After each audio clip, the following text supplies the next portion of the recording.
Bonjour, bonsoir, bonne soirée. Il est 10 heures à New York, 14 heures temps universel. Donc, nous allons commencer notre webinaire d'aujourd'hui.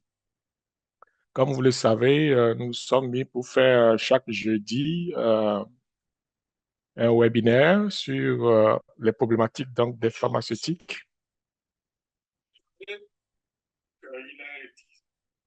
etc. Désolé, j'avais mon haut-parleur qui était allumé ici. Donc, aujourd'hui, nous allons parler donc de l'application des BPF à la valorisation des ressources médicinales traditionnelles. C'est un thème euh, qui nous passionne et que nous voulons parcourir, voir comment est-ce qu'on peut valoriser les éléments, les ingrédients traditionnels et les amener vers un niveau de qualité acceptable qui soit reconnu par le monde scientifique ou le monde des biopharmaceutiques.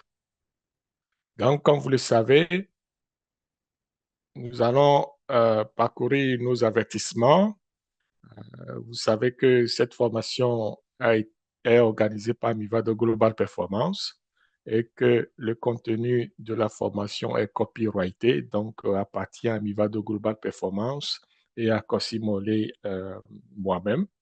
Et nous sommes en fait entièrement responsables donc du contenu de la formation. Donc, si vous avez des questions, quoi que ce soit, n'hésitez pas à nous rejoindre. Ça nous fera plaisir de vous répondre. OK? Donc, si vous faites des copies de ces vidéos ou de nos lives sur les réseaux sociaux, ce n'est pas pour la vente, mais pour distribuer, pour vulgariser, n'est-ce pas, l'information à tout le monde. Donc, nos documents ne sont pas à vendre sur les réseaux sociaux. Donc, cela étant dit, nous allons entamer le vif du sujet, qui est l'application des BPF à la valorisation des ressources médicinales traditionnelles en Afrique. Vous savez que l'Afrique regorge quand même un certain nombre de plantes médicinales et d'ingrédients médicinaux. OK? Euh, c'est normal qu'on y attarde parce que nous voulons explorer l'importance donc de ces ressources médicinales traditionnelles et leur intégration dans les pratiques modernes.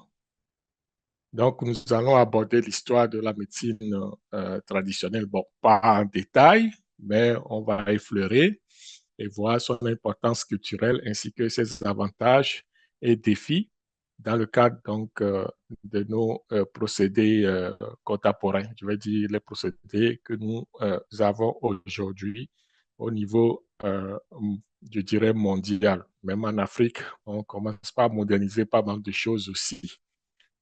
C'est à cela que nous allons nous atteler aujourd'hui. Et ne vous étonnez pas que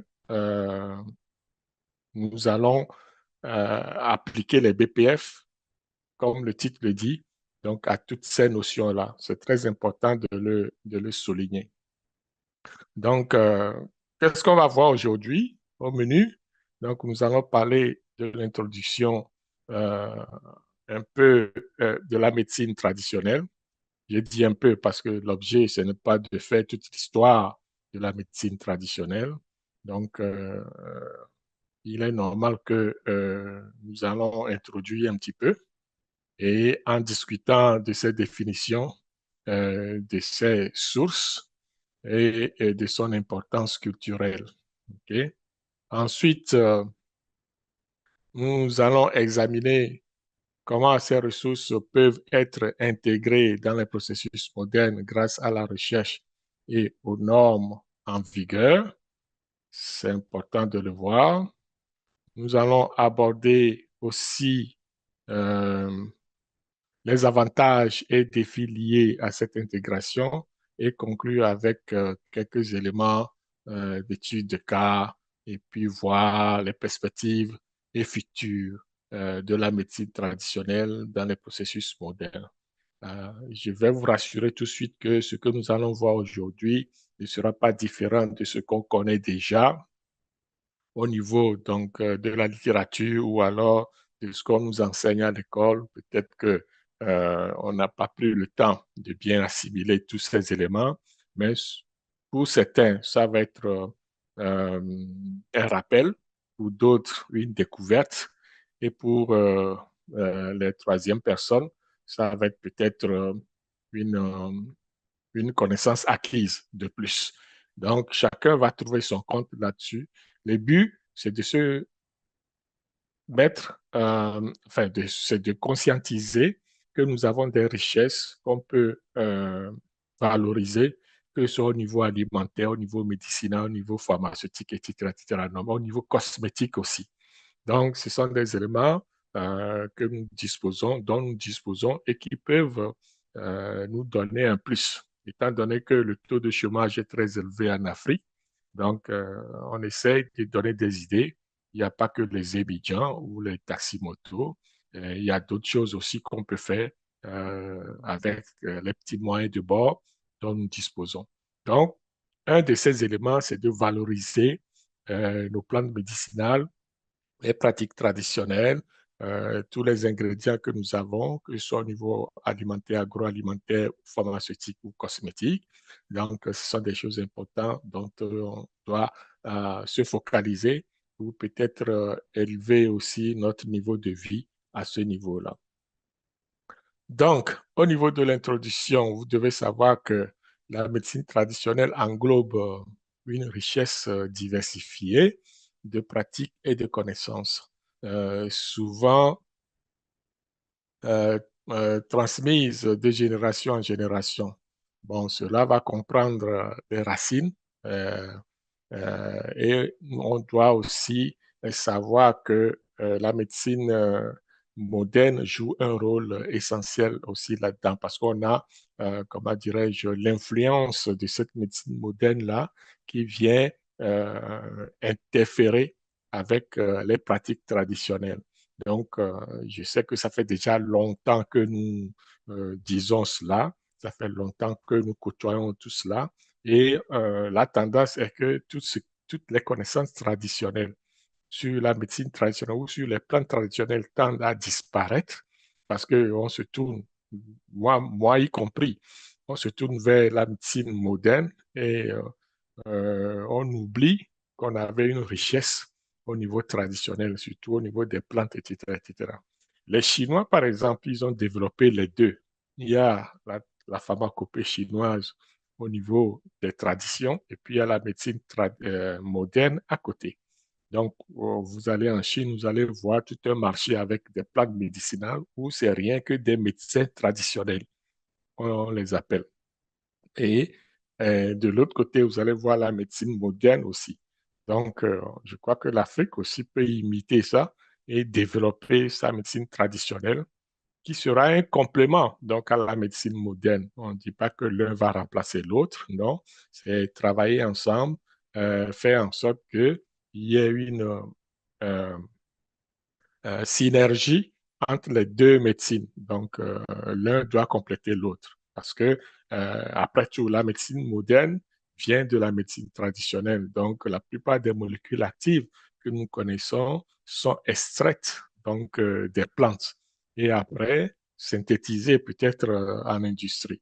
Donc, c'est exactement ce que l'Afrique doit faire aussi pour diminuer un peu notre importation.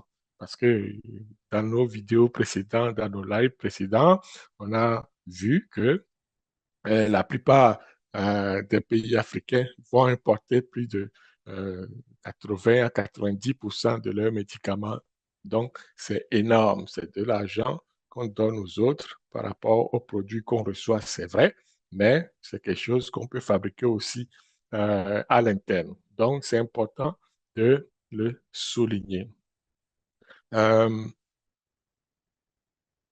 donc, euh, quelques définitions et historiques donc, des ressources médicinales traditionnelles. Les ressources médicinales traditionnelles incluent, n'est-ce pas, des plantes, des minéraux et d'autres éléments naturels utilisés pour traiter diverses maladies. Okay? Leurs utilisations remontent peut-être à des milliers d'années et est profondément ancré dans les pratiques culturelles et spirituelles des sociétés à travers le monde. Euh, Ainsi, vous allez voir qu'au niveau des ressources euh, médicinales, naturelles, euh, il y a beaucoup d'éléments que j'ai encore des souvenirs au niveau des comment on se soignait quand on était petit. On avait des plantes, on écrasait, on faisait des décoctions, etc., etc. Donc, tous ces éléments-là, ça fonctionnait. OK? C'était pas de la médecine moderne. Tu avais une plaie ouverte, tu vas chercher une herbe, tu l'écrases, tu l'humidifies et tu appliques sur la plaie. Donc, ce sont des éléments qu'on peut remettre au goût du jour et les moderniser pour que ça soit vendu de façon convenable avec une certification BPF. Vous voyez? Donc, c'est de ça que j'aimerais qu'on retienne donc de ce live d'aujourd'hui que c'est pas parce que c'est traditionnel que c'est mauvais, au contraire. Donc, il faut entourer tout cela d'un certain amour et peut-être améliorer la pratique, améliorer l'emballage, etc., etc., et puis la présentation au niveau commercial, au niveau marketing. Donc, des fois, c'est juste le marketing qui va faire la différence. Vous voyez? Donc, les ressources médicinales traditionnelles sont là pour y rester. Si on ne fait pas attention, c'est vrai qu'elles vont disparaître. Ensuite, il y a l'utilisation de ces ressources qu'on fait. Évidemment, aujourd'hui, comme je le disais, ça tend à disparaître un peu à peu, mais je sais que dans les campagnes qu'on sort, on continue pas à les utiliser et que cela montre l'importance qu'on va accorder à tous ces éléments-là. Donc, c'est pas tout le monde aussi qui bénéficie dans les régions de la médecine moderne. Donc, je crois sincèrement, c'est à vérifier que la médecine traditionnelle joue encore son rôle. Dans un troisième temps, on va voir que ces ressources-là sont profondément ancrées dans les pratiques culturelles et spirituelles, reflétant la croyance des sociétés à travers le monde. C'est vrai que nos anciens, souvent, ils vont entourer de mythes et de spiritualité, etc., etc. Donc, cela ne permet pas nécessairement la vulgarisation des informations. OK?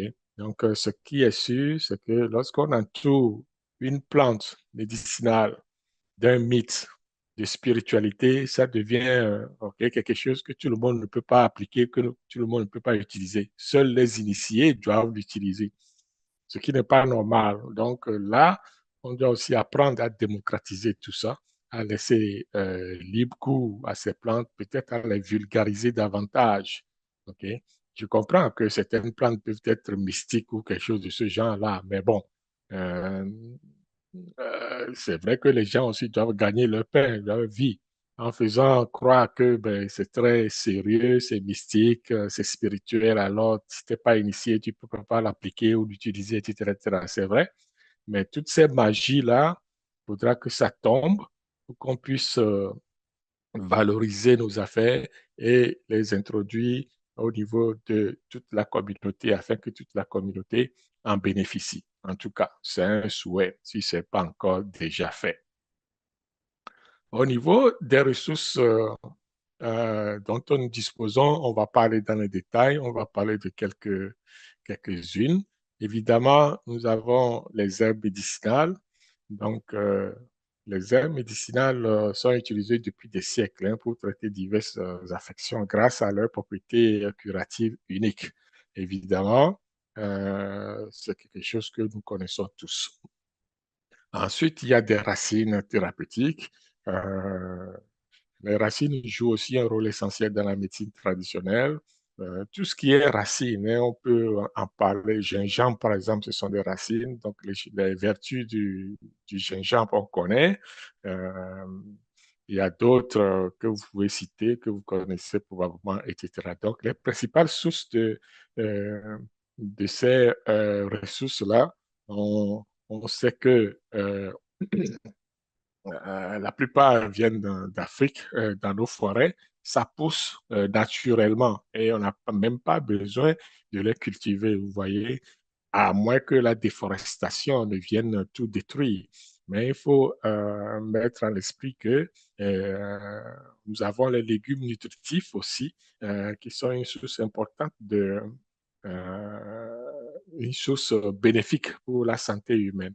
Donc, c'est pas pour rien que dans les pays nordiques ou en Occident, on va beaucoup conseiller de manger les fruits et légumes. Donc, puisque la plupart du temps, les fruits, les légumes, les épices, etc., seront des anti-inflammatoires, contiennent des anti-inflammatoires ou des antioxydants qui vont améliorer notre condition de santé. Donc, c'est important de ne pas perdre de vue cet aspect-là. Donc, au niveau des légumes, on peut aussi en tirer des ingrédients médicinaux qui, une fois utilisés, vont nous permettre de nous soigner ou d'améliorer nos conditions de santé. Les principales sources de médecine traditionnelle incluent tous ces éléments-là, donc les herbes médicinales, les racines thérapeutiques et puis les légumes.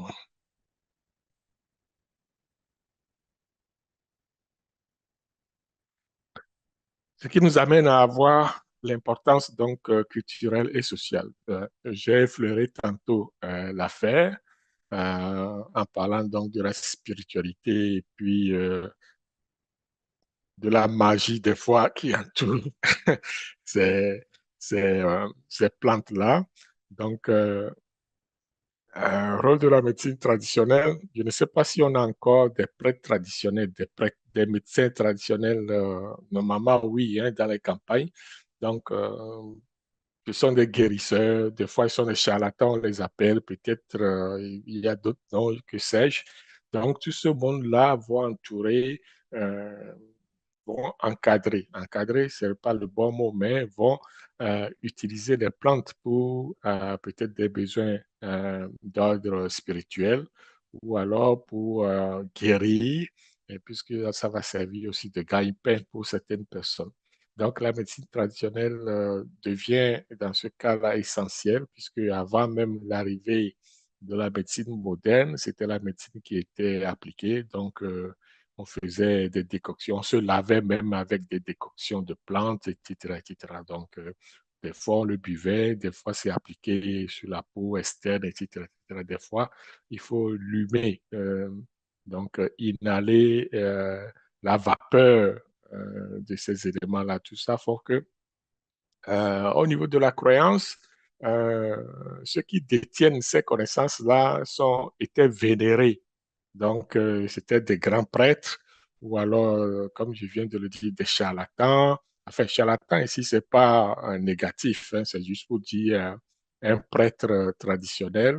Ça peut être euh, un guérisseur, euh, je nommais les noms que vous pouvez citer. Donc, c'est pas à connotation négative du tout. Donc, c'est juste pour les désigner que j'emploie ce mot-là.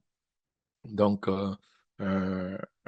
souvent, ça va être lié donc à des rituels, des croyances et des pratiques communautaires, renforçant ainsi l'identité culturelle et la cohésion sociale au sein de la communauté. Vous voyez, donc, ce sont des choses que nous faisons généralement, mais bon, qui sont pour nous, ça va être naturel, mais sauf que c'est juste une poignée de gens qui vont s'accaparer donc de cette connaissance des plantes médicinales et ça ne va pas être vulgarisé. Tantôt, on reviendra sur euh, le rôle donc des universités, des chercheurs, etc., dans ce domaine-là des plantes médicinales. Au niveau de l'intégration dans les processus modernes, c'est là où je vais appliquer les bonnes pratiques de fabrication que nous connaissons déjà. OK? Parce que c'est important de valoriser tous ces éléments-là. Et souvent, ce qui va nous retenir, on va dire qu'on n'a pas de budget, qu'on n'a pas d'équipement, etc., etc. Donc, normalement, il faut être ingénieux. Euh, on n'a pas nécessairement besoin de l'argent ou de grandes une grande usine ou d'infrastructure pour faire de la production. OK? Je dis ça pour cause parce que dans d'autres contrées, on se débrouille. Donc, il faut avoir l'imagination, il faut avoir l'innovation aussi à l'appui. Donc, savoir rendre des processus complexes très simples. Donc, quand c'est simple, c'est facile à faire. Donc, ne jamais compliquer les affaires. Donc, pour les ressources médicinales traditionnelles, on doit les valoriser, nous, au niveau de l'Afrique, c'est sûr. C'est important que ça soit valorisé et que nous puissions y travailler sérieusement. OK. Cela implique aussi des recherches qui doivent être faites au niveau des établissements, au niveau des normes, au niveau de la spécification de notre ingrédient, etc., etc. Donc, il faut y penser et il faut s'assurer que tout ce travail-là, peut-être des fois, ça peut prendre du temps, des fois, ça va aller rondement, dépendamment de l'ingrédient. Et parce qu'après tout, c'est donner une identité au produit et de s'assurer que ça rencontre certaines spécifications ou certaines exigences au niveau de l'industrie. Donc, il faut qu'il y ait une valeur ajoutée à ce qu'on va présenter au monde. C'est pour ça que vous allez voir qu'au niveau des recherches et développement en industrie, souvent, on va utiliser ces plantes-là, puis on va développer, on va essayer de comprendre comment ça se passe. Généralement, la recherche sur les ressources médicinales traditionnelles permet de comprendre leurs effets thérapeutiques et leur potentiel dans la médecine moderne. Vous allez me dire, c'est normal, mais non. Après tout, il y a beaucoup de plantes sur la planète, hein. Donc, pourquoi certaines plantes ont des vertus, d'autres pas? Parce qu'on les connaît. Et de façon naturelle, ou alors nos anciens, les premiers hommes ont eu à expérimenter ça. Et ils savent que, ah oui, cette plante-là va guérir telle maladie, tel bobo, etc. Donc, aujourd'hui, nous, on a une, des technologies plus avancées. Donc, on peut, dans un laboratoire, faire des recherches et s'assurer que voilà, effectivement, les molécules qui sont actives plutôt dans la plante, on peut les isoler et en faire quelque chose de plus probant. Donc, c'est comme ça que la médecine moderne a évolué. Donc, on a fait des recherches sur les plantes, on a déterminé qu'est-ce qui est bénéfique au niveau de ses composantes, au niveau de sa constitution chimique surtout. On va isoler des molécules dont on sait qu'ils ont des effets thérapeutiques bénéfiques au niveau de la santé et on va essayer de les valoriser comme ça. Donc, c'est très important de faire cette démarche-là. Après, bon, effectivement, on va valider ce que nous avons appris au niveau de nos recherches et souvent, c'est le cheminement classique pour mettre un produit pharmaceutique au point sur le marché, je veux dire. Donc, ça prend des études cliniques. On reviendra là-dessus. Je vais faire un petit live aussi sur les études cliniques pour introduire cet élément, cet aspect donc du développement pharmaceutique et faire des essais, ce qui est vraiment essentiel dans la médecine moderne. Si vous ne faites pas des études cliniques, il se peut que votre médicament ne soit pas vendu. Ça, c'est dans le monde moderne, dans la médecine, pas la médecine, mais la pharmaceutique d'aujourd'hui. Toute molécule que vous voulez vendre ou tout produit pharmaceutique que vous voulez vendre doit passer par une étude clinique. À part les produits de santé naturelle, même les produits de santé naturelle vont passer par des études cliniques pour aller voir quels sont les effets indésirables, etc., etc.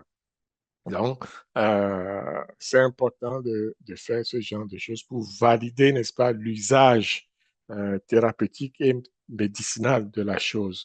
Donc, on veut garantir l'efficacité et la sécurité du produit. Donc, comme on dit toujours, on ne prend pas un médicament pour en mourir. Des fois, oui, mais bon, dans Dans la vraie vie, on se soigne avec les médicaments, avec les produits. Donc, c'est essentiel de les contrôler. C'est ça qui fait la différence entre la médecine traditionnelle et la médecine moderne, c'est qu'au niveau de la médecine traditionnelle, on ne connaît pas nécessairement tous les effets indésirables ni les effets bénéfiques de la plante.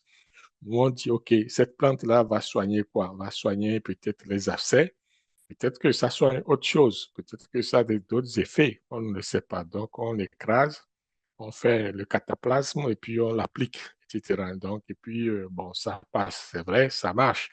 Mais à quelle dose, on ne sait pas. Il n'y a pas de dosage, il n'y a pas d'indication, il n'y a pas de contre-indication, etc., etc. Donc, tous ces éléments-là sont déterminés à partir des études cliniques, justement.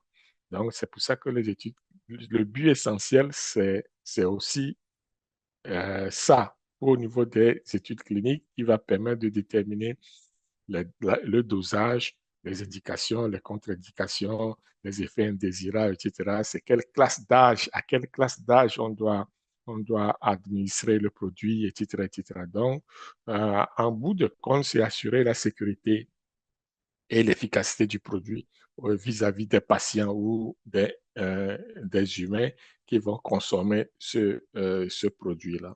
Donc, c'est très important de s'assurer que la molécule est active, oui, a des effets bénéfiques, oui, mais ne cause pas de danger au niveau du consommateur.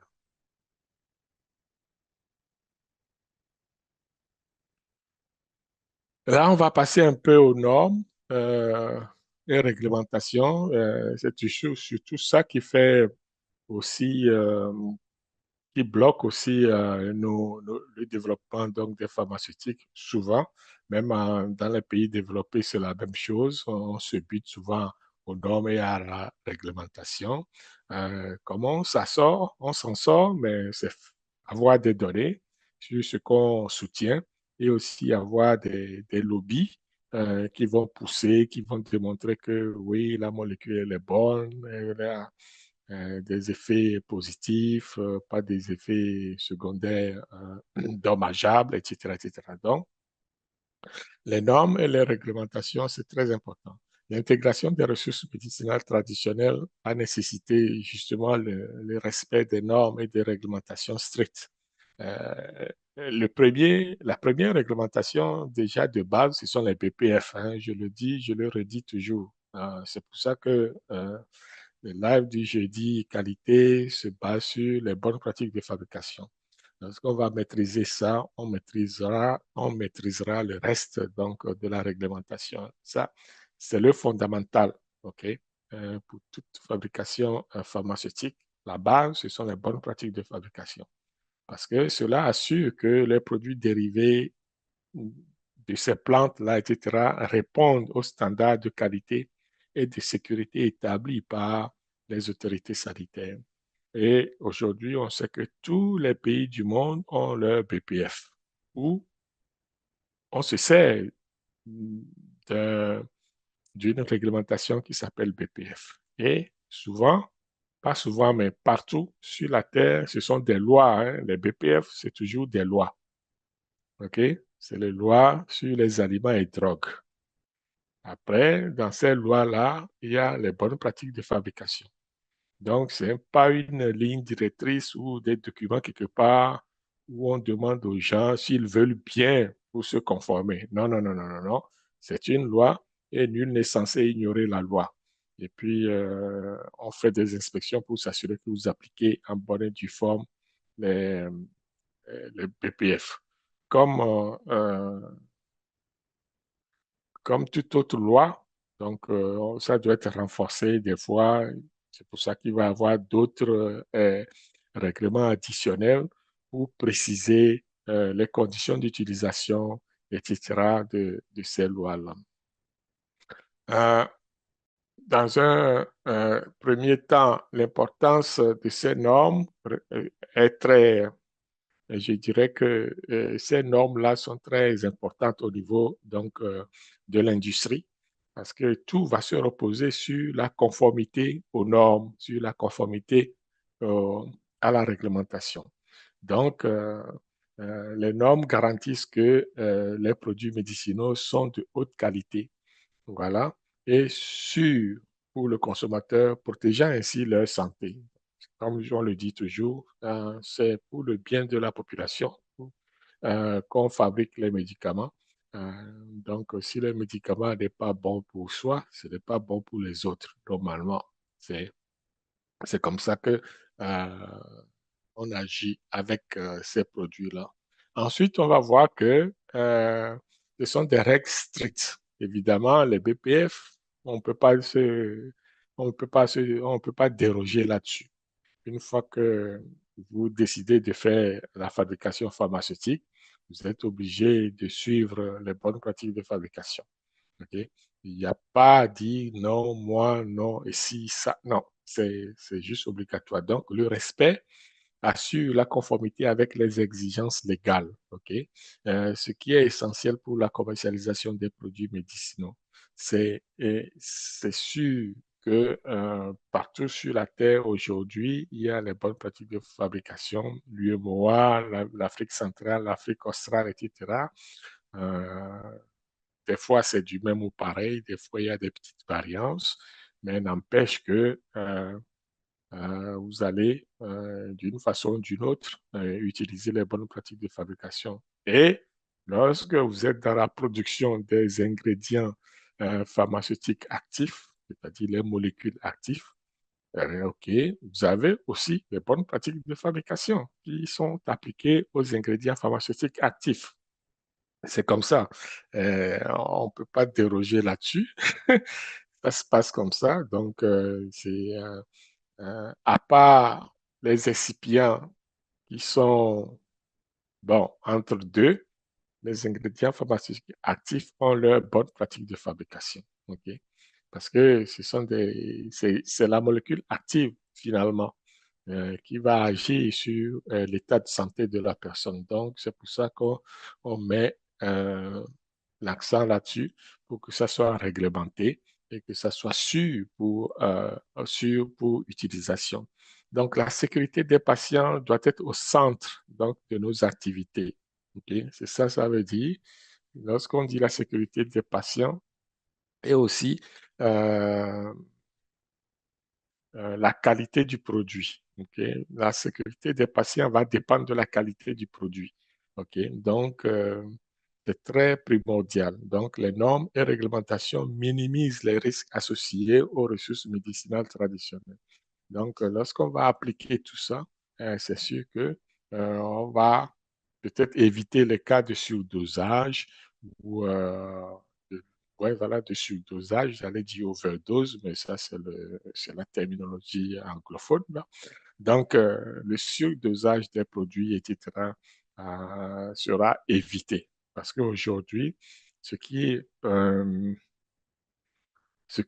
voilà, j'en ai déjà parlé de ça au niveau des études cliniques qui nous permettent de déterminer la dose à laquelle le produit sera consommé. C'est vrai que lorsqu'on va mettre en place toutes les bonnes pratiques de fabrication, qu'on va suivre certaines règles qui sont établies au niveau des normes, on va éviter, n'est-ce pas, euh, ou on va plutôt favoriser à mieux comprendre le produit et à déterminer les conditions dans lesquelles le produit doit être consommé et aussi à déterminer à quelle dose on doit le prendre, on doit l'appliquer et aussi à quelle tranche d'âge ça sera appliqué. Donc, c'est grosso modo euh, euh, ce que la réglementation ou les réglementations nous poussent à faire. Et je crois que c'est une très bonne chose de connaître ce genre de réglementation. Il y en a plusieurs, hein, mais la base, ce sont les BPF. Puis après, bon, il y a les autres qui vont s'ajouter. Alors, euh, c'est bien de parler de tout ça, de dire que ça prend une étude clinique, ça prend les BPF, ça prend la réglementation, etc., etc. Mais est-ce qu'on peut faire ça seul? Non, évidemment, parce que c'est très vaste. Tu ne peux pas le faire seul. Même si vous avez toute la volonté du monde, vous ne pouvez pas faire ça seul. Vous pouvez faire 10 fois le tour de la Terre, vous ne ferez pas ça seul. OK? Donc, c'est impossible. Enfin, impossible. C'est quasiment impossible. Hein, on ne peut pas tout faire. Tu ne peux pas être au four au moulin en même temps. C'est ça. C'est pour ça que je dis que c'est un peu impossible. Mais tu peux déléguer. Alors, tu fais ça en collaboration avec quelqu'un. Tu vois? Donc, mais tu peux être le chef, responsable et dire aux autres de faire ci, faire ça, mettre ci en place, etc. Oui, mais c'est pour ça que je dis on ne peut pas le faire seul. Ça va prendre des collaborateurs, ça va prendre des collaborations, même entre entreprises ou alors entre chercheurs, etc. Donc, ça prend une équipe multidisciplinaire. Et, c'est très important d'avoir ça. Il y en a qui ont suivi des présentations. Nous avons parlé de tous les métiers dans le domaine pharmaceutique. Okay? C'est important de constituer cette équipe-là parce que l'interdisciplinarité permet d'explorer et de maximiser le potentiel des ressources médicinales traditionnelles en combattant en combinant différentes expertises, justement. Donc, euh, non seulement ça prend au niveau des recherches, etc., différentes compétences, etc., mais au niveau de la réalisation même de l'affaire, vous devez compter sur les autres aussi. Donc, une approche interdisciplinaire est essentielle pour maximiser le potentiel des ressources médicinales traditionnelles. OK? C'est très important ça, parce que ça va nous prendre des chimistes, des biologistes, nommez-les, des, même les gens qui sont en marketing, etc., etc., agroalimentaire, agronomie, parce que on parle des plantes là, il faut les connaître, biochimie, microbiologie, tout ce monde-là les analystes, ceux qui sont spécialisés dans les instruments de mesure, etc., etc. Donc, tout ce monde-là doivent, la pharmacologie, la pharmacodynamie, il faut les nommer, c'est vaste. Et tout ça, ce sont des spécialisations qu'il faut faire et s'assurer euh, d'avoir à étudier la molécule dans tout son état. OK? Donc, pour s'assurer que finalement, on peut l'administrer à telle dose. Donc, les ressources médicinales traditionnelles offrent une vaste gamme de composés, évidemment pouvant être développés en traitement efficace. Donc, la collaboration entre les spécialistes, donc ethnobotanistes, pharmaciens, médecins, tout ça là, c'est important euh, pour le développement des nouveaux traitements. Donc, c'est pour ça qu'en Afrique, il n'y a pas beaucoup de développement de nouveaux médicaments parce qu'on se dit, un, ça coûte cher, deux, on n'a pas les spécialistes en place, trois, les conditions environnementales, même c'est très dur, rude, et on n'a pas encore fini de manger. Nous, on a faim, donc quand on a faim, on n'a pas le souci à dire que je vais faire des recherches. Donc, les gens ont besoin de manger d'abord et puis après penser à la recherche. Ben, des fois, ça peut être le contraire aussi, hein. Donc, c'est important de s'associer avec d'autres personnes, d'autres disciplines, je veux dire, pour développer ce genre de choses. Okay? Euh, donc, c'est une approche interdisciplinaire qui va permettre de, de tirer le meilleur donc, de ces plantes médicinales-là. Donc, voilà. Pourquoi appliquer les BPF donc aux ressources médicinales traditionnelles? Ici, j'ai mis facilitateur parce que j'ai un peu traduit mon anglais là. Donc, c'est-à-dire que pour amener le produit ou la plante médicinale ou la ressource médicinale plutôt vers les médecins, il faut que ça soit, comment dirais-je, accepté. Et pour être accepté, on doit respecter, puisque les médecins, eux, les médecins modernes, je vais dire, ils sont formés avec les produits modernes. Donc, ils ne connaissent pas, euh, bon, il y en a qui connaissent, mais ils vont dire, vous allez, je n'ai jamais vu un médecin praticien moderne prescrire de la médecine traditionnelle. OK? Tous vont sortir leur Vidal là pour aller chercher une molécule déjà préparée de façon moderne. Ils vont dire, bon, tu prends un paracétamol, tu prends, je sais pas moi, la Livaquine, tu prends si tu prends ça qui sont déjà des comprimés fabriqués, etc., par des grands groupes pharmaceutiques. Mais pour avoir une prescription de plantes médicinales ou de remèdes médicinaux, il faut pas aller à l'hôpital. Donc, tu dois aller voir le guérisseur du coin. Vous voyez? Donc, c'est ça la différence. Donc, nous, si on veut ramener les produits médicinaux qui sont chez le médecin, chez le guérisseur vers les hôpitaux, ben là, il va falloir franchir le cap.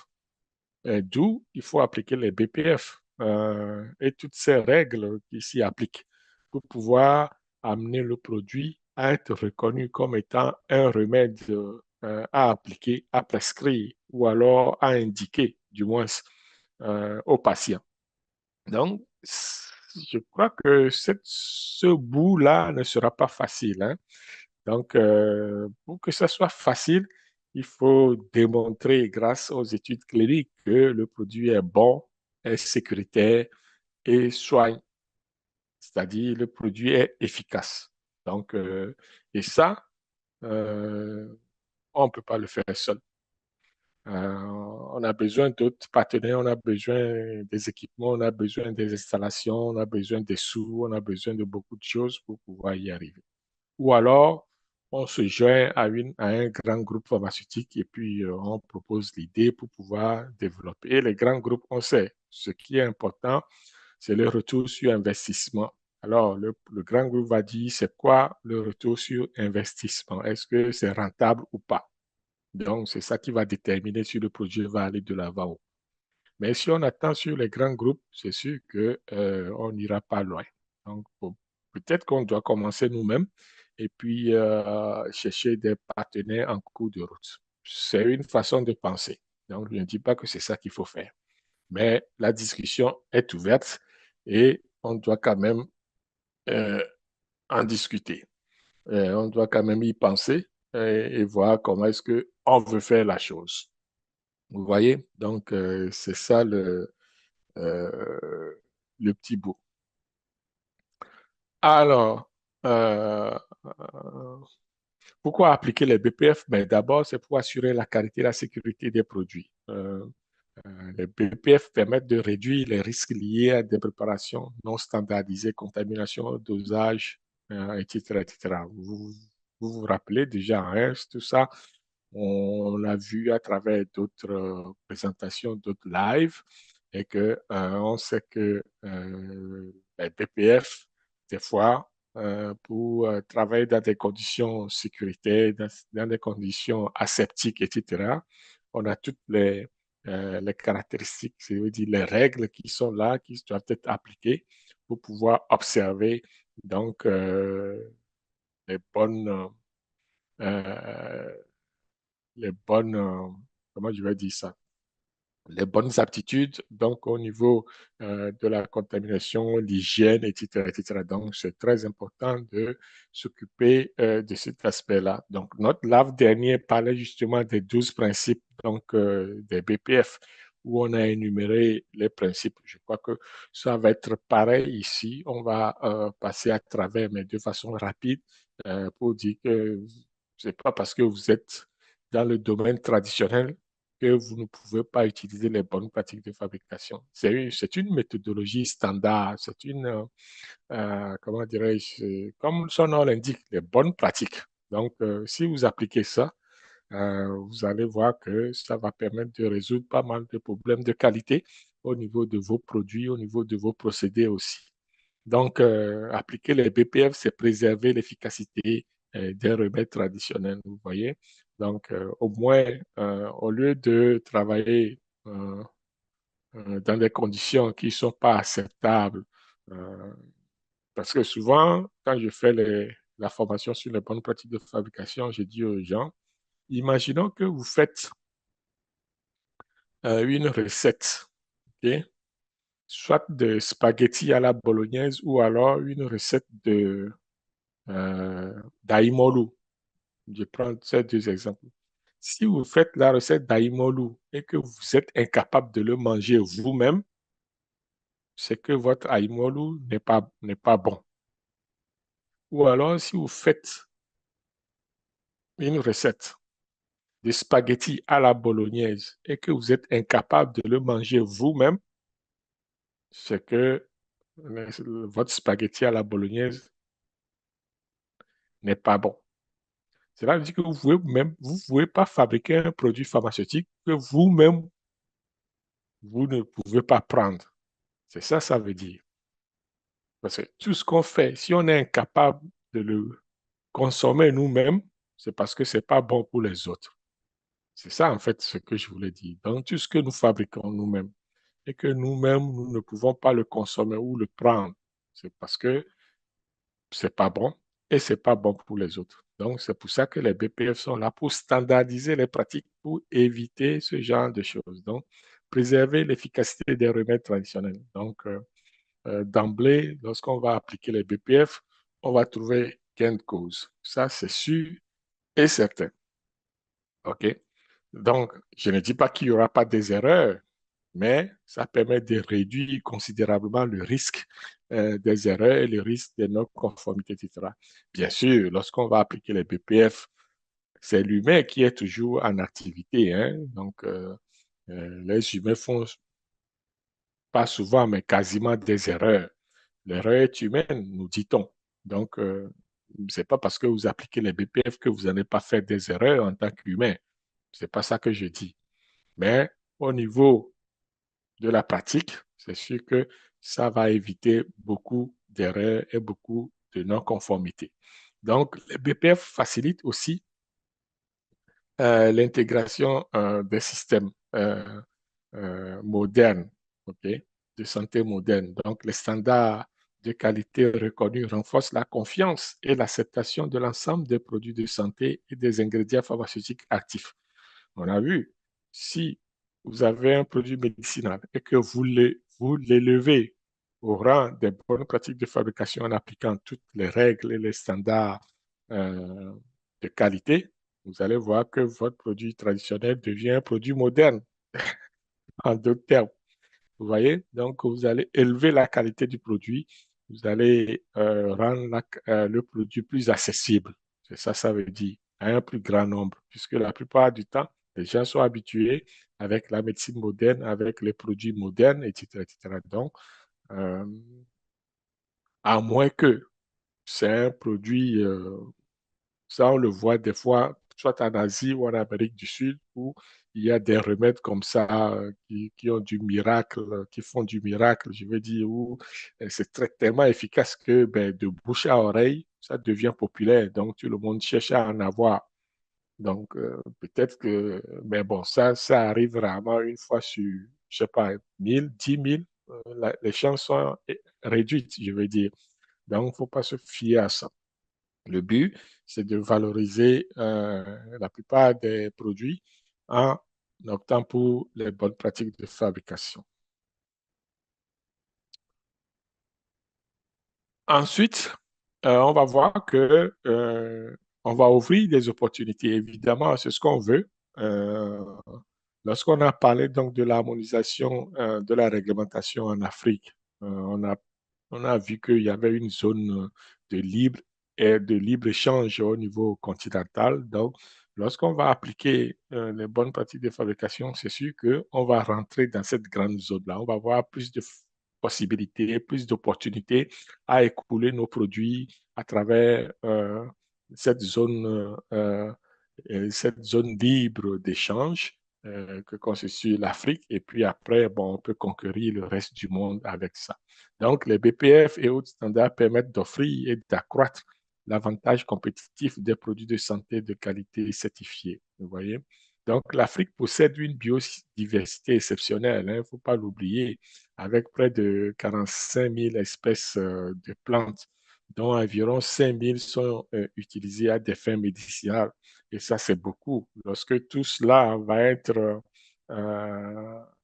mis sur le marché, je crois que le marché sera saturé, inondé. Et tant mieux. Moi, je ne souhaite que ça. OK? Donc, ce qui va peut-être favoriser l'Afrique et permettre aux jeunes de se développer, de trouver un emploi aussi, etc., etc. Donc, c'est la perspective. OK? Donc, il faut savoir que euh, le fait d'appliquer les PPF va nous permettre donc de rationaliser peut-être cette biodiversité-là et de faire en sorte que ça soit durable.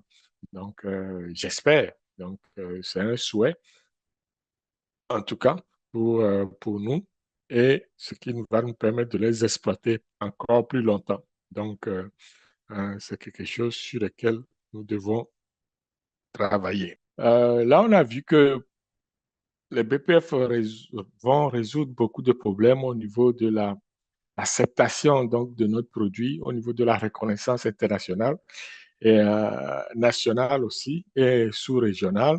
Donc, faire ce genre appliquer les BPF plutôt vont permettre donc aux produits de se valoriser, hein. Donc, c'est très important.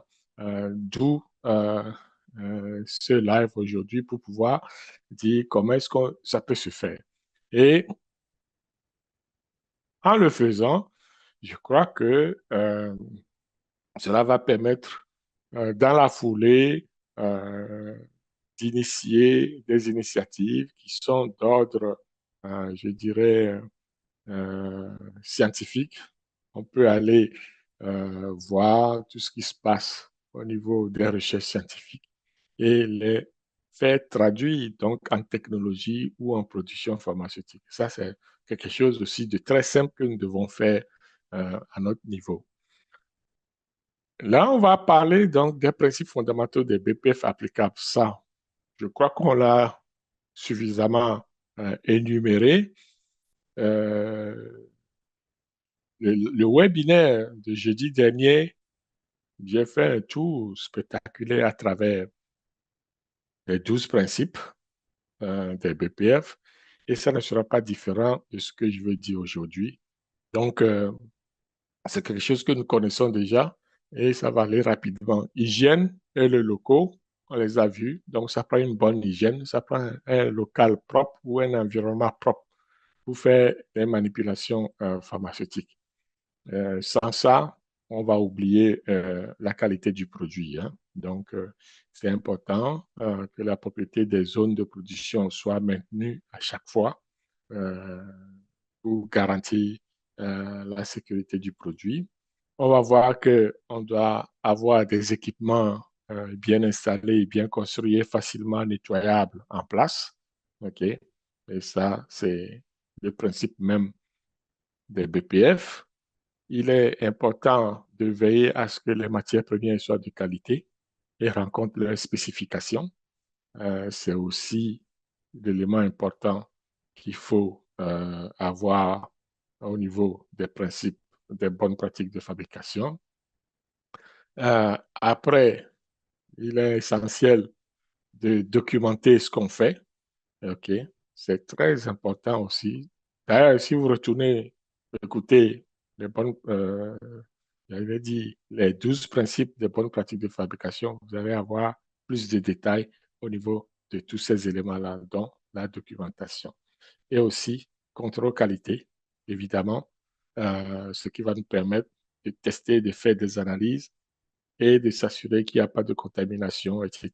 Ou alors de confirmer plutôt la spécification du produit. Donc, c'est le contrôle qualité est là. Comme son nom l'indique, on contrôle la qualité. Donc, on ne mesure pas la qualité, mais on le contrôle. Parce que la qualité doit se bâtir dans le produit, dans le process. OK? Donc, voilà. Le personnel, très important. Euh, Sans les humains, on ne peut pas avancer, hein. Donc, ça prend une bonne hygiène et puis de la formation. La formation, formation, formation. Continue, peu importe, mais ça prend de la formation. Donc, ce sont des éléments essentiels au niveau donc, des bonnes pratiques de fabrication pour nos produits médicinaux traditionnels. Donc, si on fait ça, normalement, on vient d'augmenter le niveau de conformité, de qualité de notre produit traditionnel.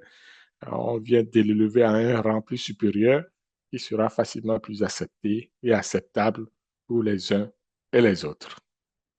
Donc, là, on va voir rapidement les avantages et défis donc, de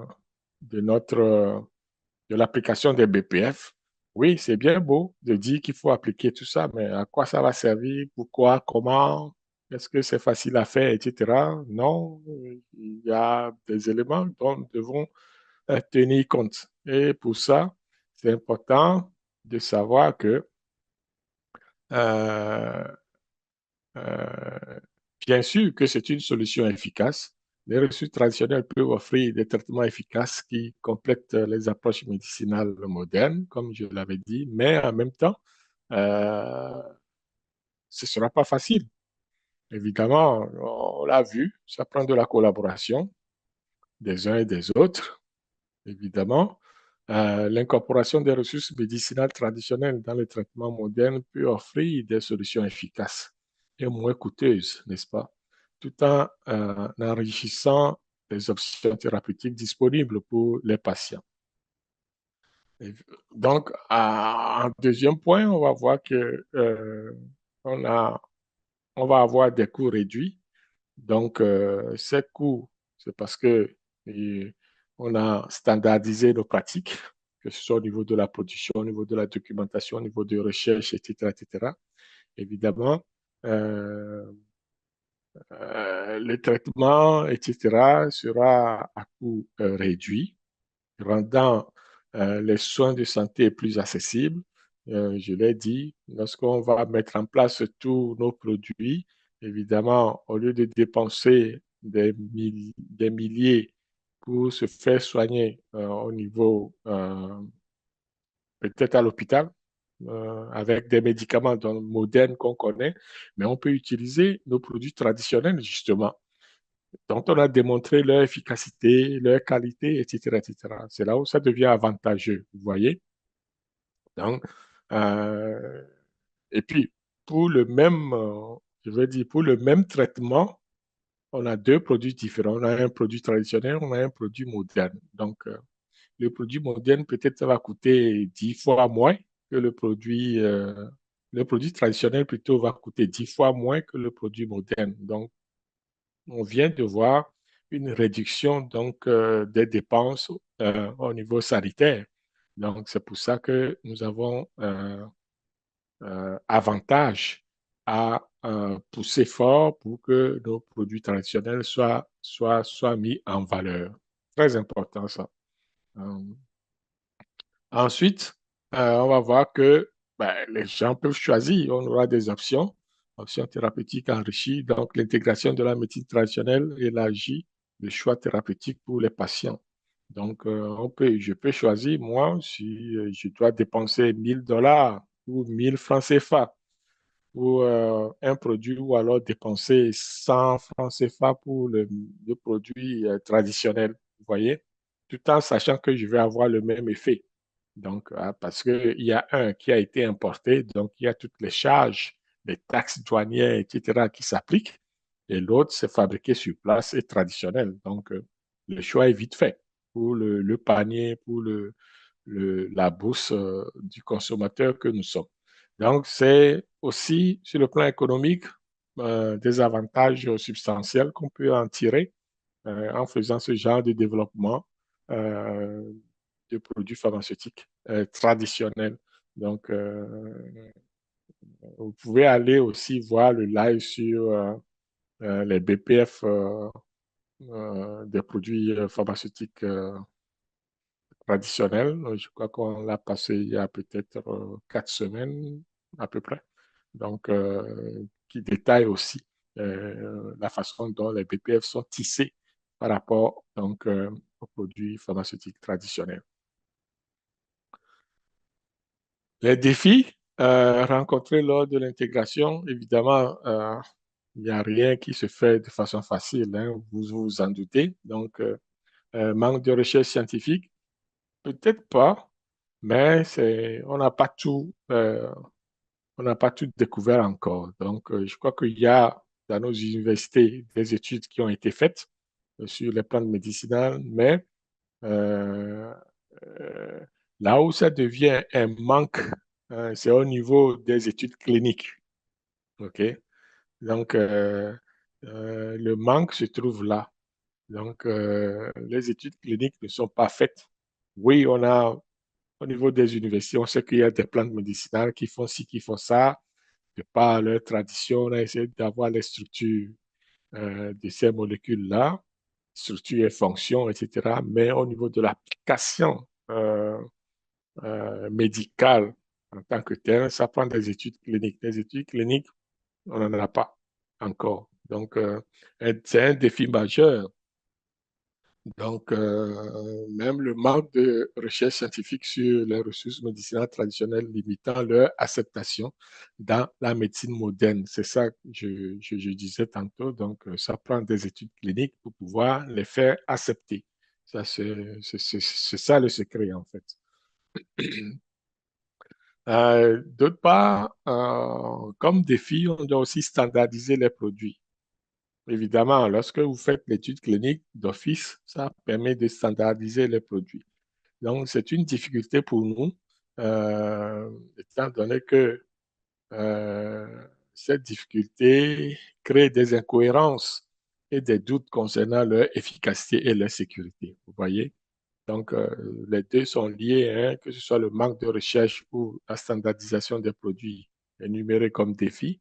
Tous les deux là sont deux conséquences directes, conséquences négatives ou positives directes, donc des études de stabilité. C'est ça que ça veut dire. Donc, lorsqu'on fera les études de stabilité, on va voir qu'on va régler tous ces deux défis-là, euh, etc. Donc, un troisième défi qui s'ajoute, c'est les préjugés culturels. Euh, c'est vrai que les préjugés culturels envers les pratiques de médecine traditionnelle peuvent entraver leur intégration dans le système de santé moderne parce que les gens vont avoir une tendance à dénigrer les produits traditionnels par rapport aux produits modernes. Et souvent, ce sont des erreurs que les Africains font. Tout ce qui vient de l'Europe ou des Amériques ou de l'Occident n'est pas nécessairement bon, hein. Je sais que la plupart sont conscients de ça. Ce n'est pas nécessairement bon pour les Africains, je veux dire. Donc, des fois, on a des choses en Afrique qui sont même meilleures que ce que les autres là consomment comme aliments ou boissons, ou en tout cas, etc. Tout n'est pas mauvais en Afrique, c'est ça que je veux dire.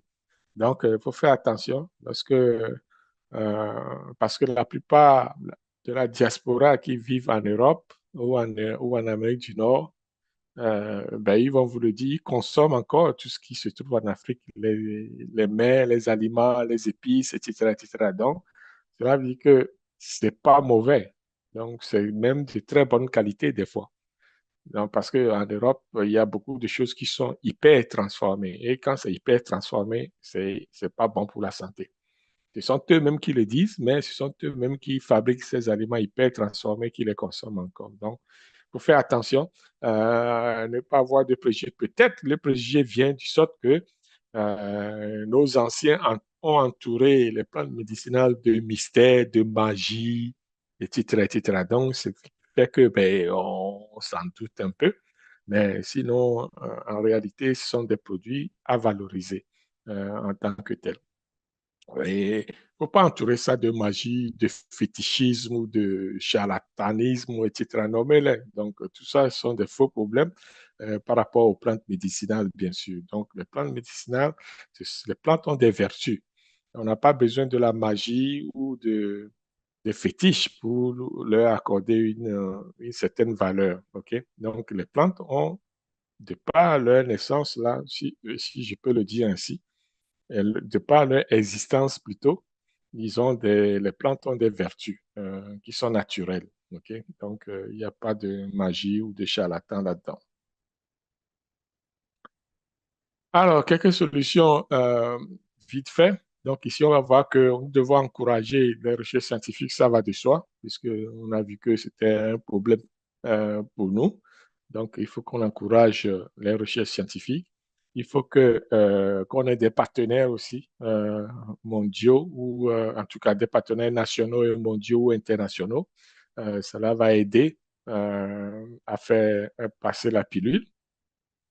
Et nous devons sensibiliser le public donc, à l'importance donc, de ces ressources, etc. Je sais qu'on le sait, mais ça prend encore une mobilisation pour conscientiser les jeunes surtout à épouser ce genre à épouser le monde des plantes médicinales. C'est une question, ça sera une question de survie à un moment donné. Donc, pour surmonter ces défis-là, il est essentiel d'encourager la recherche scientifique, d'établir des partenaires entre les praticiens de la médecine traditionnelle et moderne et de sensibiliser le public à l'importance des ressources traditionnelles. Donc, tout le monde est appelé à mettre la main à la pâte. C'est ça, ça veut dire. Donc, c'est pour ça qu'au début, je disais qu'on ne pouvait pas le faire seul.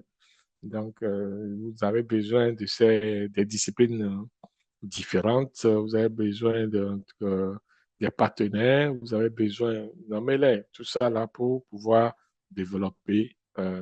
C'est sûr que ce sont des défis, mais ce sont des défis qui sont surmontables, bien sûr. Donc, avec la volonté et puis tout notre bon vouloir et bon savoir, je crois qu'on pourra y arriver. Alors, ce qui nous amène à parler de quelques études de cas, parce que oui, c'est bien de parler de tout ça, dire oui, appliquer les BPF donc aux plantes médicinales ou la production des plantes médicinales ou des remèdes traditionnels, mais euh, est-ce qu'il y en a qui le font vraiment? Oui. Euh, le premier exemple, ça va être le cas de aloe vera. On l'a vu déjà, hein, dans d'autres lives, j'avais parlé de ça. Ce sont les PPF appliqués aux produits pharmaceutiques traditionnels. J'avais déjà émis euh, cet exemple-là, l'aloe vera, qui est une plante toujours en Afrique, là, qui est utilisée en cosmétique, même en Occident. Donc, il y a des grands groupes qui l'utilisent dans leurs produits. Hein. Ce serait euh, la substance ou la partie liquide là, de cette plante-là qui est très, très, très en vogue au niveau cosmétique. Donc, et qui a des propriétés apaisantes au niveau de la peau. Ça permet la cicatrisation aussi de la peau de façon rapide, etc. Donc, l'incorporation de l'aloe vera dans les produits pharmaceutiques modernes souligne l'importance donc, des ressources médicinales traditionnelles dans les traitements contemporains. Donc, un jeune en Afrique qui veut faire peut-être des cosmétiques, peut rapidement aller chercher l'aloe vera qui pousse un peu partout en Afrique et puis tu l'extrais, tu incorpores à ton mélange et puis voilà. Tu as un produit cosmétique dont les propriétés qui peuvent être, bon, crème apaisante ou alors gel douche ou savon apaisant. Bon, tu peux nommer tout ce que tu veux. Donc puisqu'on a les propriétés qui sont déjà identifiées pour ce cas-là, donc on sait que ça marche. Et je vous le dis, en Europe aussi, dans les aux Nord-Américains, etc. Les Nord-Américains ou les compagnies, les grands groupes utilisent déjà ça. L'Oréal, tout ça là, vont l'utiliser pour leurs produits cosmétiques. Parce que les propriétés sont connues, les études sont faites, on sait, etc., etc. Donc, c'est très prometteur. On l'a aussi sur le continent africain, donc pourquoi ne pas l'utiliser? L'autre cas, c'est le curcuma. Le curcuma, tout le monde connaît le curcuma. Donc, le curcuma est reconnu pour les puissantes propriétés antioxydants et anti-inflammatoires, donc qui sont utilisées dans divers traitements modernes. Vous voyez, même dans tout le monde entier. Hein. Donc, c'est connu ça. L'intégration dans les traitements, on va voir que de nombreux traitements modernes intègrent le curcuma, prouvant son efficacité et validant l'utilisation traditionnelle à travers des recherches scientifiques. Donc, la science derrière l'utilisation, ben, la science soutient l'utilisation traditionnelle du curcuma, révélant des mécanismes d'action qui influencent positivement la santé. Vous voyez? Donc, ce sont des choses qu'on connaît déjà à titre. Et tous ces produits ne sont pas différents, hein, ils sont aussi en Afrique. Donc, on peut en profiter puisque les études sont déjà faites, les propriétés sont connues, leur applicabilité sont aussi connus, ces produits sont bien décrits ou ces ingrédients sont bien décrits dans les livres scientifiques. Alors, juste les appliquer, et ça ne nous fera pas du tort. Un troisième cas, c'est l'arbre à thé pour les soins de la peau. Donc, l'huile d'arbre à thé est reconnue pour ses puissantes propriétés antibactériennes, la rendant efficace dans le traitement donc, des infections cutanées. Vous voyez? Donc, au niveau de la pratique traditionnelle, l'utilisation de l'huile d'arbre à thé dans les soins de la peau démontre l'efficacité des pratiques traditionnelles dans la formulation moderne. Donc, les produits de soins de la peau contenant de l'huile d'arbre à thé gagnent en popularité dans leurs bienfaits naturels et leur efficacité. Donc, tout ça, ce sont des choses ce sont des ressources que nous disposons sur le continent, donc qui peuvent nous servir à faire, à fabriquer des produits thérapeutiques ou alors des produits médicinaux. Donc, c'est à nous de faire le reste, hein, parce que à ce niveau-là, je crois que euh, on peut être en mesure de mettre en place des mécanismes pour pouvoir produire selon les bonnes pratiques de fabrication en utilisant ces ingrédients-là. Perspectives et futures donc, de la médecine traditionnelle dans les processus modernes. Euh, Pourquoi on doit aller vers là?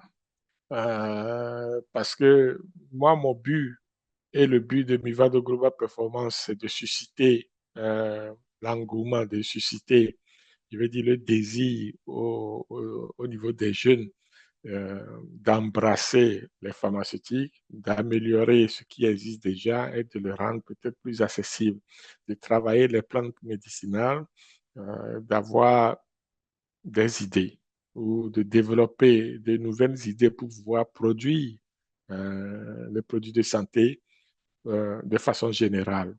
Donc, très important de voir quel sera le futur. De toute façon, dans le monde entier aujourd'hui, je vais juste donner l'exemple de la pandémie au COVID-19.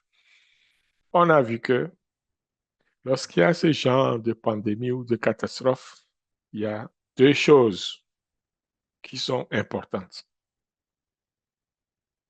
L'alimentaire et les pharmaceutiques. Donc, lorsque vous avez un métier dans ces deux-là, c'est sûr que vous n'allez jamais chômer, hein, puisque l'humain continue toujours pas à manger, même en temps de guerre, et continue toujours pas à se soigner, même en temps de guerre. OK? Donc, ce sont des métiers d'avenir. D'avenir, c'est le métier de toujours, j'allais dire. Donc, quel que soit l'état du monde, l'humain va continuer par manger et boire et va se soigner. C'est deux éléments fondamentaux pour l'humain. Donc, vous ne perdez pas si vous embrassez ces deux métiers-là. OK? Donc, très important. On peut se passer de la douche, on peut ne pas se laver, mais on va manger et on va se soigner. C'est obligatoire. Je ne sais pas, on peut faire le tour de la Terre, revenir, ça va rester pareil. Donc, les perspectives futures pour la médecine traditionnelle, pour moi, c'est prometteur, quoi. Je suis très conscient là-dessus. Et l'innovation et les technologies continueront de jouer un rôle crucial dans la valorisation de ces ressources au sein des pratiques modernes, puisque nous sommes nombreux, hein, peut-être au niveau du continent africain, donc il y a encore matière à développer nos ressources. Donc, Pour les tendances actuelles et innovations, il y a un regain d'intérêt pour les ressources médicinales traditionnelles utilisant des plantes et des pratiques ancestrales pour la santé. OK? Donc, et puis au niveau des innovations en recherche, on peut voir que des innovations dans la recherche et développement ont permis d'explorer de nouvelles applications pour ces traitements médicinaux traditionnels-là. Je dois dire qu'aujourd'hui, au niveau de nos universités, je vais encore le répéter, il y a beaucoup d'études qui ont été faites et qui dorment. OK? Les résultats dorment dans nos universités. Il n'y a quasiment pas de la mise en application de ces recherches-là au niveau des industries, au niveau de la population, etc. Donc, ces données-là sont là et puis on doit en profiter de ces données-là, aller tirer des renseignements, peut-être des, des notions, des informations médicales ou médicinales au niveau de ces plantes-là pour pouvoir les matérialiser au niveau de de nos productions. Donc, c'est important de faire ce tour d'horizon et de voir au niveau des universités, dans les bibliothèques ou dans les centres de données, qu'est-ce que nous avons comme recherche sur les plantes médicinales et pouvoir les traduire en produits finis qui sera commercialisé peut-être. Ensuite, le développement de nouveaux produits, c'est ça, de nouveaux produits sont développés à partir des traitements ancestraux, offrant des alternatives aux traitements médicinaux modernes. C'est exactement ce que nous voulons faire. Donc, toutes ces tendances-là actuelles montrent un regain. Alors, il faut embrasser, il faut y aller, ne pas hésiter à tomber là-dedans lorsqu'on en est la, l'envie et aussi les moyens pour le faire. Alors, ce qui nous amène à parler des rôles des technologies dans la valorisation.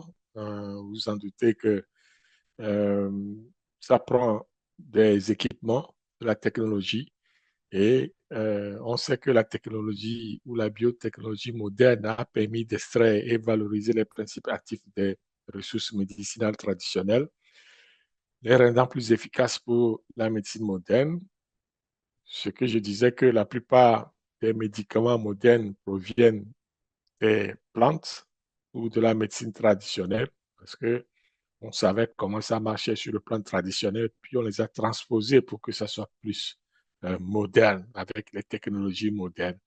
C'est exactement ce que l'Afrique aussi doit faire avec ces plantes médicinales qui sont à l'étape traditionnelle aujourd'hui. OK? Il faudra peut-être améliorer les conditions traditionnelles ou alors les amener vers un état moderne, tout simplement. Je peux dire que c'est pas plus compliqué que ça. OK? Donc, on doit être capable de faire des analyses et de savoir ce que nous avons en main. Et pour ça, les méthodes d'analyse avancées ont permis déjà de standardiser des ressources médicinales grandissant leur qualité et leur efficacité dans les traitements modernes. Nous, on doit continuer et s'assurer que tout ce que nous faisons, tous les produits que nous mettons sur le marché soient analysés, qu'on ait des spécifications, etc., etc. Donc, il faut prouver que c'est sécuritaire, que c'est efficace, que ça rencontre la qualité attendue. OK? Donc, ce sont des éléments fondamentaux dont nous devons avoir en esprit. Les technologies facilitent aussi l'intégration des ressources médicinales traditionnelles dans les pratiques médicales modernes, améliorant ainsi les options de traitement. C'est pour ça euh, que j'ai parlé tantôt de que la médecine moderne et la médecine traditionnelle, normalement, ça devait être des compléments. Ça devait être complémentaire, ces deux-là. Il n'y a pas l'un qui soit au-dessus de l'autre ou vice-versa.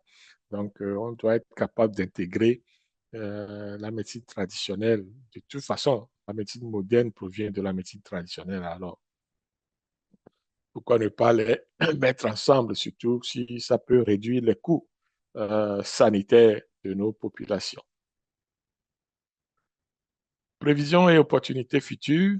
qu'est-ce que l'avenir nous réserve? Ok, on peut quand même envisager une certaine collaboration entre les médecines, à faire de nouvelles découvertes médicinales. Donc, il faut en profiter de cela et aussi s'assurer que l'intégration des deux systèmes ouvre la voie à des opportunités prometteuses pour la santé globale des patients. Donc, à l'avenir, nous pouvons anticiper ces collaborations ok, entre les systèmes, tout simplement. Donc, c'est tout à fait normal de le faire, hein. On n'a même pas le choix. Si on veut survivre ou si, oui, voilà, si on veut survivre, il faudra que, on essaie de pousser fort au niveau de la médecine traditionnelle pour que ça soit bien implanté, bien accepté et qui rencontre les qualités et puis certains standards internationaux, tout simplement. Donc, ou alors des standards qui sont reconnus en Afrique, du moins, même si on ne veut pas dépasser le cadre africain. Donc, il faut qu'on essaye de rencontrer le marché, les spécifications du marché africain, du moins, pour pouvoir écouler les produits. Donc, ça ne sert à rien de produire, de les stocker à la maison, nos produits. C'est ça. Donc, on doit compter sur la collaboration de tout le monde et essayer d'avoir ce genre de collaboration justement pour pouvoir y arriver. Cela nous amène à la conclusion, parce que ça fait quand même un bon bout que nous sommes en discussion. Donc, je vais peut-être ici, pour conclure, donc, la valorisation des ressources médicinales traditionnelles dans le processus moderne représente une opportunité d'enrichir les pratiques de santé. Ok. Donc, l'intégration des ressources médicinales, on sait que c'est une étape clé. Ok. Et on doit y passer. On doit passer par cette intégration des ressources obligatoirement si on veut enrichir notre approche de la santé et du bien-être. Donc, il faut y penser, mettre les moyens. Ça ne sera pas inutile. Au contraire, ça va servir à, à booster donc, ce domaine-là. Donc, il y a aussi des défis à surmonter, c'est vrai, on les a énumérés, mais il est essentiel de comprendre que les surmonter et de les accepter fait partie du jeu. Donc, d'abord, il faut savoir que ça existe, ces défis existent, et puis les accepter, et puis essayer de les résoudre ou de passer à travers. Donc, c'est important de faire ce genre de démarche aussi. Après, il y a la coexistence de tradition et modernité. Ça, c'est pas nouveau, on le vit déjà, ça fait longtemps que c'est là. Donc, c'est de continuer à faire en sorte que les deux coexistent. Il ne faut pas que nous dilapidons toutes nos connaissances et puis nos ressources traditionnelles. Au contraire, on doit pouvoir quand même les valoriser, les mettre à côté donc de ce monde moderne. Je prends toujours pour exemple la Chine parce que ils se sont arrivés quand même à le faire. Ben, je ne dis pas qu'ils sont 100%, ils ont 100% réussi, mais quand même, il y a des, des choses qui sont intéressantes qu'ils ont gardées de leur médecine traditionnelle. Par exemple, l'acupuncture, c'est traditionnel. Maintenant, c'est rendu quelque chose qui existe avec le moderne. Donc, aujourd'hui, vous allez voir des acupuncteurs européens, ils vont faire des études d'acupuncture là-bas, en Chine, pour venir les appliquer. Donc, c'est un exemple palpable. Donc, ils ont rendu ça beaucoup plus scientifique, leur approche. Donc, c'est exactement ça que nous devons faire aussi en Afrique pour que les deux médecines modernes et médecine traditionnelle coexistent ensemble. Donc, voilà tout ce que je voulais partager aujourd'hui par rapport donc à l'application des bonnes pratiques de fabrication aux ressources, à la valorisation des ressources plutôt euh, traditionnelles. Donc, sera conclu notre présentation du jour. Donc, je vais vous dire merci ici. Et puis, voilà, si vous avez des questions, malheureusement, je ne vais pas prendre des questions aujourd'hui, encore une fois, mais vous pouvez nous joindre sur nos plateformes YouTube, TikTok, Facebook et nous laisser un petit commentaire si vous le souhaitez. Et peut-être aussi liker nos vidéos. Ça nous ferait plaisir. Et donc, voilà. Je vais quand même rappeler ici notre prochain atelier, euh, la troisième édition déjà, euh, les 29, 30, 31 octobre 2025 sur le transfert de technologie à Lomé au Togo. Et aussi, vous signaler que nous avons des formations en ligne qui sont des auto-formations. Donc, vous allez vous inscrivez à la formation et puis vous regardez la vidéo, vous suivez la formation en ligne comme bon vous semble, selon votre disponibilité. Et vous recevrez un certificat à la fin donc, de la formation lorsque vous aurez réussi les tests de connaissances. Donc, c'est une façon donc de redynamiser la formation et de donner des outils donc aux uns et aux autres pour pouvoir faire la fabrication pharmaceutique. Donc, voilà pour aujourd'hui ce que nous avons préparé pour vous. Donc, je vous dis merci, merci et bonne fin de soirée pour les uns, bonne fin de journée pour les autres et puis bonne journée pour ceux qui nous suivent dans d'autres fuseaux horaires. Donc, merci beaucoup pour avoir partagé ce temps avec nous et je vous dis à la prochaine. Ciao.